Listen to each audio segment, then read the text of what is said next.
Hello friends, परत एकदा learn and earn dentistry घेऊन आली आहे तुमच्यासाठी एक नवीन व्हिडिओ, एक नवीन टॉपिक सोबत। आजचा आपला टॉपिक आहे developmental disturbances of tongue. Developmental disturbances of टंगवरती थर्ड इयरमध्ये युनिव्हर्सिटी एक्झाममध्ये एक LAQ पण विचारतात, म्हणजेच लॉंग आन्सर क्वेश्चन पण विचारला जातो। त्याच्यामध्ये क्वेश्चन असा येऊ शकतो की enumerate the developmental disturbances of the tongue and explain fissure tongue येऊ शकतो एक्सप्लेनमध्ये, मेडियन रोम्बॉइड ग्लॉसायटिस येऊ शकतो, किंवा जिओग्राफिक टंग असेल, किंवा कोणताही एखादा, किंवा अँकिलो ग्लॉसिया असेल, क्लेफ्ट टंग असेल, असं एखादा त्याचा डिस्टर्बन्स हा एक्सप्लेन करण्यासाठी आपल्याला क्वेश्चन विचारला जाऊ शकतो। तर आपण डेव्हलपमेंटल डिस्टर्बन्सेस ऑफ टंग बघूया। त्याच्यामध्ये खूप सगळे डिस्टर्बन्सेस आहेत। तर पहिला आपण बघूया अग्लॉसिया अँड मायक्रोग्लॉसिया। आपण दुसरा बघू शकतो लिंग्युअल थायरॉइड नोड्यूल।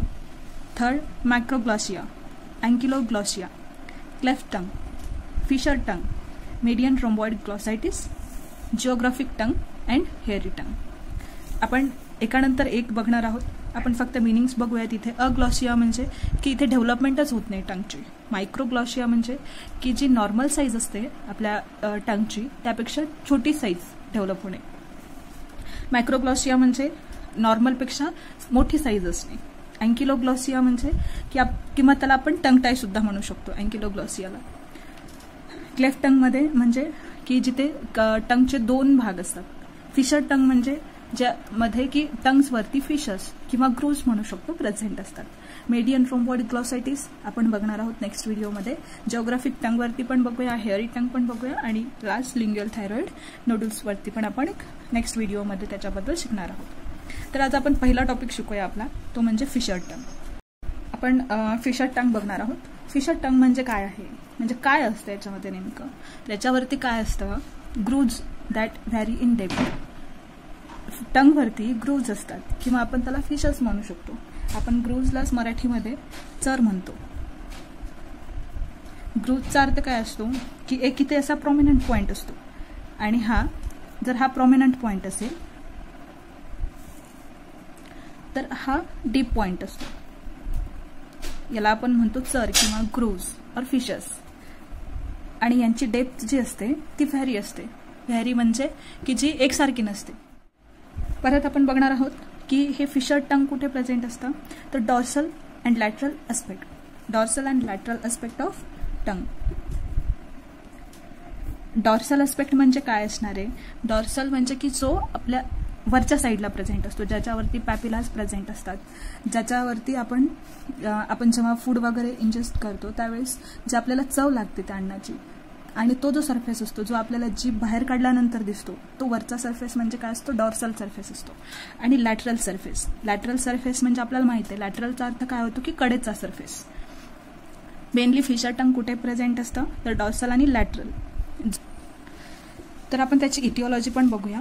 इटिओलॉजी ही अजूनपर्यंत स्पेसिफिकली आपण सांगू नाही शकत की या गोष्टीमुळे फिशर टंग होते, परंतु असा खूप लोकांचं मानणं आहे, असं मानलं गेलं आहे की त्याची इटिओलॉजी पॉलिजेनिक मोड ऑफ इनहेरिटन्स आहे।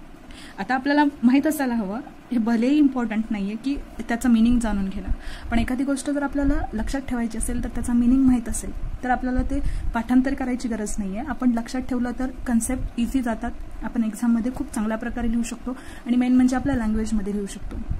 त्यामुळे मला तरी असं वाटतं की जे काही आपण शिकतोय ते त्याची प्रत्येक गोष्टीचा आपल्याला मिनिंग माहीत असायला हवा, तर नक्कीच आपण एखादी कन्सेप्ट शिकलो तर विसरणार नाही।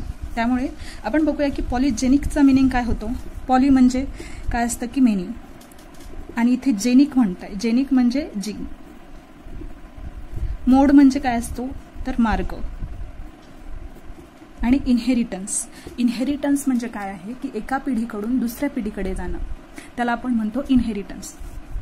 म्हणजेच काय की ही फिशर टंग जी आहे ती एकाच जीननी इनहेरिट नाही केली जात, तर त्याच्यामध्ये मेनी जीन्स असतात जे की त्याला इनहेरिट करतात। त्याचा मिनिंग त्यालाच आपण म्हणतो पॉलिजेनिक मोड ऑफ इनहेरिटन्स। आता ही फिशर टंग जी आहे ती दोन सिंड्रोम सोबत असोसिएट असते। पहिला सिंड्रोम आहे मेलकसन रोझेंथल सिंड्रोम, आणि दुसरा आहे डाऊन सिंड्रोम। आपण पहिला सिंड्रोम बघूया की मेलकसन रोझेंथल सिंड्रोम हा काय आहे, तर हा एक 3 गोष्टींचा ट्रायड असतो। ट्रायडचा मिनिंग हाच आहे की 3 गोष्टी एकत्र येऊन जे फॉर्म होतं त्याला आपण ट्रायड म्हणतो. तर पहिला आहे की फिशर टंग आहे, म्हणजे या सिंड्रोममध्ये हे मोस्ट इम्पॉर्टंट डायग्नोसिस असतं. त्यानंतर चिलायटिस ग्रॅन्युलोमेटोसा. तर ही काय कंडिशन असते की क्रोनिक लिप स्वेलिंग असते आणि आपण फिशर आणि याच्यामध्ये सिंड्रोममध्ये चिलायटिस ग्रॅन्युलोमॅटोसा म्हणजे काय आहे की क्रोनिक लिप स्वेलिंग, आणि ही मोस्टली अप्पर लिपला असोसिएट असते. आणि तिसरं आहे की cranial nerve 7th paralysis, that is Bell's palsy. जर आपण क्रॅनियल नर्व जर बघितली आणि 7th कोणती येते, तर 7th नर्व आहे फेशियल नर्व, आणि त्या फेशियल नर्वची पाल्सी, ज्याला की आपण बेल्स पाल्सी सुद्धा म्हणू शकतो. आणि आपण एक गोष्ट लक्षात ठेवायला पाहिजे की सिंड्रोमचा कधीही अर्थ लक्षात ठेवा की याच्यामध्ये एक डिसीज कधीच नसतो, जो मेनी डिसीज म्हणू शकतो किंवा डिस्टर्बन्सेस तिथे असोसिएट असतात.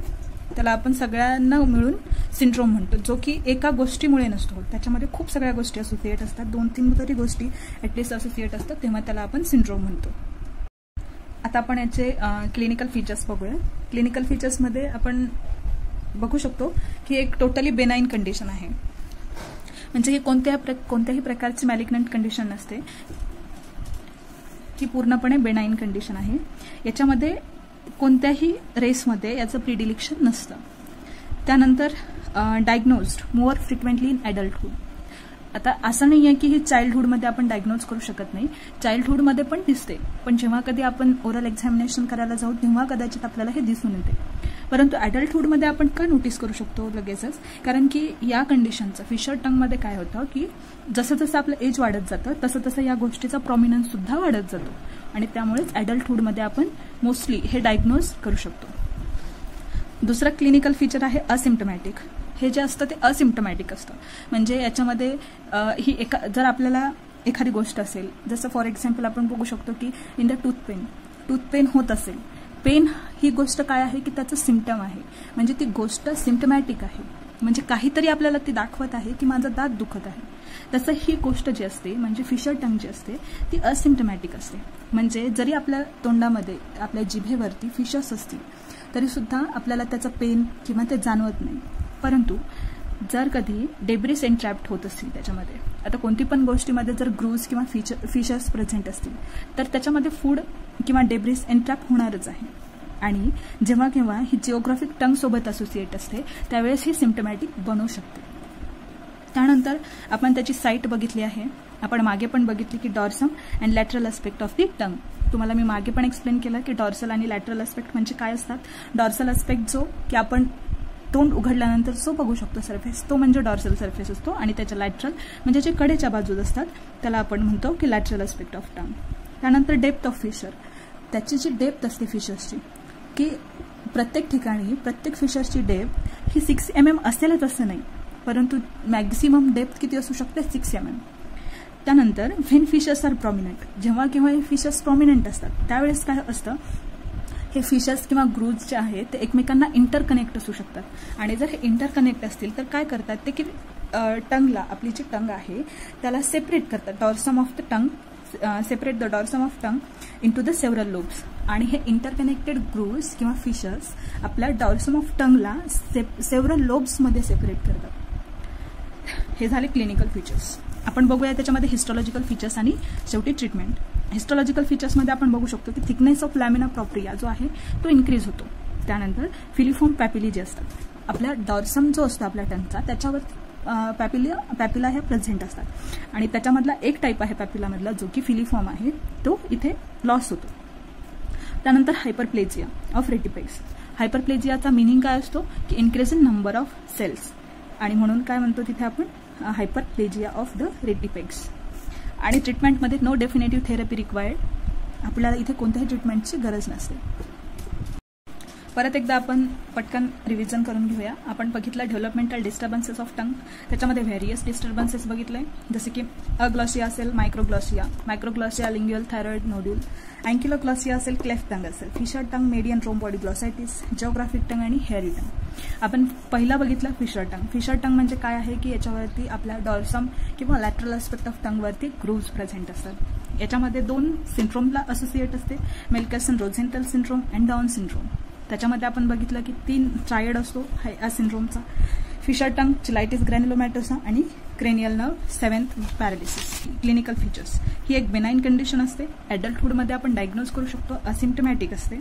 त्यानंतर 6 mm याची डेप्थ असते आणि याच्यामध्ये जर हे प्रॉमिनंट असतील फिशर्स किंवा ग्रूज तर त्याच्यामध्ये आपण सेव्हरल लोब्स आपण डॉर्समवरती बघू शकतो. हिस्टॉलॉजिकली आपल्याला लॅमिना प्रोप्रियाची थिकनेस इन्क्रीज झालेली दिसते, फिलिपॉम पॅपिली लॉस झालेले दिसतात आणि हायपरप्लेजिया ऑफ द रेटिपॅक्स. त्यानंतर ट्रीटमेंटमध्ये आपण बघू शकतो की no definitive therapy is required. तुम्हाला जर हा व्हिडिओ आवडला तर नक्की तुम्ही लाईक, शेअर आणि सबस्क्राईब करू शकता. थँक्यू.